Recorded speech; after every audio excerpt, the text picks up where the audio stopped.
Hi, welcome to my channel. I am Cameron Daytona. This video today is a little different than usual, although I find myself saying that in front of most of my videos.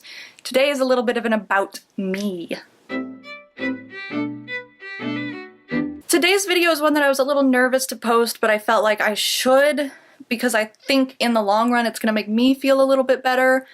Something that a lot of people haven't asked about, but I know from personal experience people are curious about, is this scar on my throat. So no one's actually asked me about it on this channel, but I know that a lot of people I know IRL have asked about it, and a lot of people that I know IRL are afraid to ask about it, so I imagine some of you probably are as well. So I want to kind of get ahead of the curve and talk about it. No, I was not an attempted murder victim, although I did convince some people of that back when this first happened. I was at the doctor right before my senior year of high school. It was over the summer, 2015, and he looked at my throat and he said, "Hey, I think you've got something going on with your thyroid. It's a little swollen." Your thyroid is a hormone regulating gland in your throat. It's a fairly important organ, but it's not one that you absolutely have to have. So he immediately sends me, like literally that same day, there just happened to be, his office was next door to the labs. He sends me for some blood work and an ultrasound of this. There was no scar at the time, obviously. So what they end up doing is they discover there are lumps growing on my thyroid, and they weren't sure what they were, because lumps growing in your body can mean a lot of things. One of the things that it can potentially mean is cancer. So they wanted to make sure this wasn't cancer because, hey, I was 17 at the time. You really don't want cancer. So, I mean, whether you're 17 or not, you don't want cancer. But when you're 17 and you're going into your senior year of high school, you really don't want cancer. Take it from experience. So I was kind of having a freak out. I had a lot of freakouts. Thankfully, I already had an allergist, and he's an awesome guy, so I go to him. He's also an ENT, which is ear, nose, and throat. And I go to him, and he says, "Let's do a biopsy." Did I mention I'm terrified of needles? If you are terrified of needles, I actually do highly recommend having a fine needle biopsy done of your throat, because all of a sudden, everything else is 10 times less scary. So they did a fine needle biopsy of my throat, and what they ended up determining was, we don't know. It could be anything is what we discovered. Biopsies only get a tiny little sample. And that sample came back inconclusive enough that they still weren't sure what was going on. And I was also starting to have symptoms where I couldn't breathe. I was kind of, I think, feeling slightly asthmatic. I could breathe, but it was hard, and I felt some pain. Funny story about the fine needle biopsy is while I'm laying on the table looking up like this so they can get a really good sample right here, I see the doctor get his needle, and I hear him turn to the nurse. And this wasn't my regular doctor, this was like a biopsy specialist guy. And he puts the needle in, and I was numb, so I couldn't really feel it. It didn't hurt, but I felt things moving around, which was really weird. If you've ever been numb, I think you know that feeling. You can still feel things, it just doesn't hurt. And he turns to the nurse while there's a needle in my neck, and he says, "I better make sure I don't hit the carotid." And it's a good thing that my doctor had given me some extra anxiety medication, because if I hadn't been on that, I probably would have been out the door, needle in my throat or no, because your carotid is an artery, and if he'd hit that, I might have died.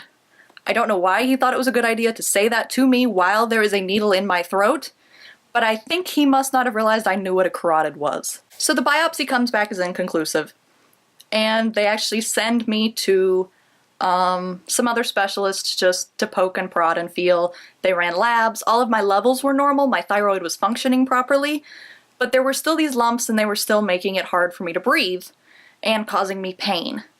My doctors were fairly certain that the pain and the breathing problems were all in my head because, like I mentioned, I have anxiety, and sometimes my head makes things 10 times worse. But it was getting to the point where they were like, we probably need to do something, and if we actually take the lumps out, we will be able to make sure 100% that we don't have cancer in a 17-year-old. So we decided to do a surgery.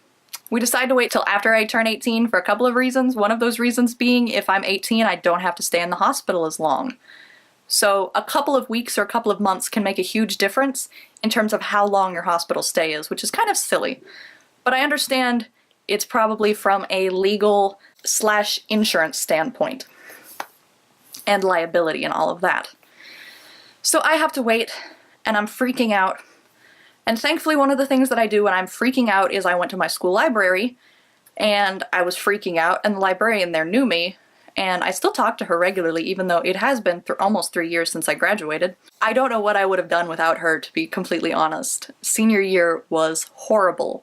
So much happened that year. Not only did I think I had cancer at one point, I also had a very close friend of mine pass away. So much horrible stuff happened. I don't know what I would have done without her. Librarians are a national treasure. So the date of the surgery finally arrives, and the surgery is at 1 o'clock in the afternoon, and I'm not allowed to eat or drink anything after midnight. I don't know who came up with that idea, but it was stupid. So I get to the hospital at about 10:30 or 11, I think. Like I said, it's been a while, so I don't remember the specifics, and also I was on some good drugs. So I get to the hospital, and the first thing that they do whenever you are having any sort of medical procedure as a woman, they want to make sure you're not pregnant, even if you inform them that it would involve divine intervention for you to be pregnant. So they want a urine test. And I look at the nurse, and I go, "You realize I've not had anything to drink in almost 12 hours. Where do you think this urine is going to come from?" And she says, "Oh, well, if that's a problem, we'll just hook you up to the IV, and after we get some fluids in you, then you can go provide a urine sample." And I'm like, I'm not walking around with an IV in me. I don't know what you think is going to happen, but it's not that. And at this point, I'm back in the triage center, and my mom is in the waiting room, and I have anxiety. So I'm freaking out, and I guess the nurse took a little bit of sympathy on me because she let me go try, and I did manage to give enough of a urine sample that they could verify this chick ain't pregnant. So they asked me if I'd like them to get my mom, and I say yes. So while they're going to get her, this lady who's actually going to be in surgery comes and starts going, "Yeah, we're going to have to do this, and we're going to do this, and we're going to cath you, and we're going to have to do that before we sedate you, and we're going to put down a tube down your throat, and we might do that before we sedate you." And I'm sitting there, and I already have an IV at this point, and I still don't like needles. And I'm like, "You're doing what? No!" And so another nurse comes over who knew me a little bit better, and she goes, "I think you have the wrong patient. We're not cathing her. And we're definitely not doing it before anesthesia. Go away."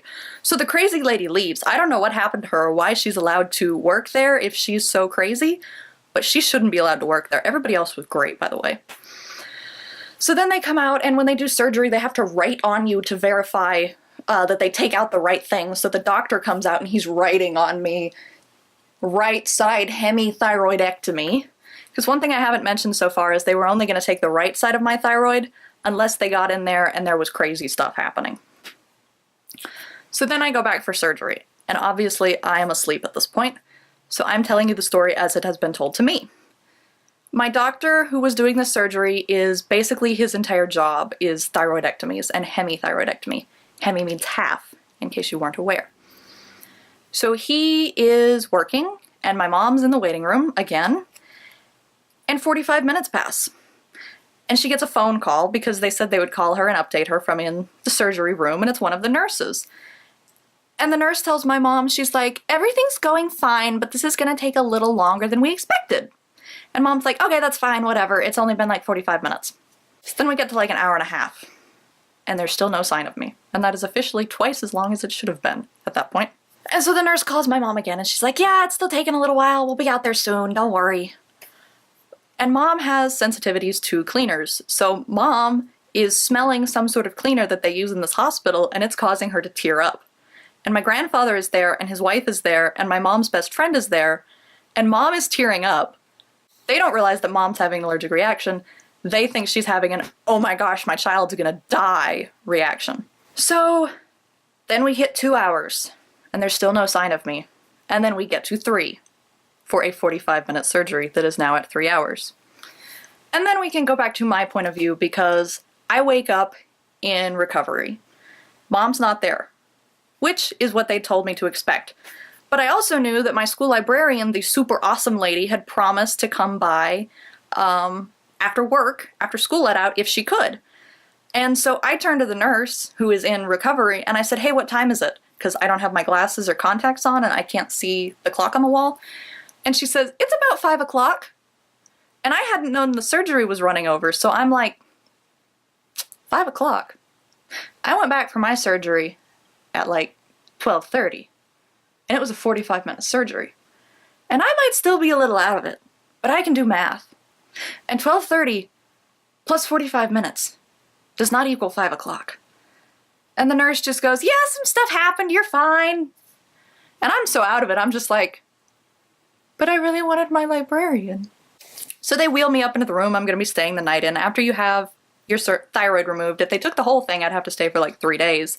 But since they only took half of it, I just had to stay long enough for them to verify that my calcium levels didn't drop. So they take me up to my room and my mom's there and I'm getting slightly more coherent. And then one of the I can't remember if it was a doctor or a nurse that came in and we were like, so why was this surgery 3 hours? And he said, yeah, I remember how we told Cameron that all of that pain was in her head and all of those breathing problems were probably in her head? Well, they weren't. It turns out that not only did I have lumps growing on my thyroid, the lumps were sending other lumps and like little tendrils around my esophagus and around a nerve, which is why I was having breathing and pain issues. Because I was actually having them and they weren't in my head, which made me feel so validated. That right there is a picture of my best friend visiting me when I was in recovery. That's a duck that my mom's friend gave me to make me feel better. I still have that duck, and her name is Hemi. So clearly, it's been 2 years, almost 3, since that surgery, and I am still fine. I'm not dead. But because I know a lot of people see this and have questions, I thought I would fill you in on some things. At the beginning of the video, I did mention that I played some pranks on some people using it. I had the surgery over spring break, so then when I go back to school, I still had stitches and a horribly ugly scar. So when I go back to school, everything is still ugly, everything is still kind of painful. There's actually still stitches because they hadn't fully dissolved. One of them was sticking out and it's slightly plasticky, so every time I like leaned my head over, it would poke my chin. And one of the things that I remember the most is sitting in math class, and my best friend, the one who visited me in the hospital, is sitting next to me. And all of a sudden, like, here is my head. She's right here, staring at my scar, like right here. And she starts poking at the part that's pointing out and she goes, can I pull on it? And I'm like, no, you can't pull on it. And she's like, but I wanna. And I'm like, if anyone should know better, it's you, because you're the med student of the pair of us. You can't pull on it. This is a fun time to point out that my friend was very disappointed that my doctor would not allow A, her to take my thyroid home in a jar, and B, her to stand and watch the surgery, because she wanted both of those things. They couldn't let her have my thyroid because they had to send it off for testing to make sure that I didn't have cancer. None of it came back cancerous, so we're all good there. So I go back to school, and other than that incident in math class, I did have a lot of people saying, something's up with your throat that wasn't up a couple months ago. They're like, we just saw you a week ago, and that's new. So I kind of got sick of telling people, yeah, I had a thyroid surgery, because then they'd be like, oh my gosh, are you okay?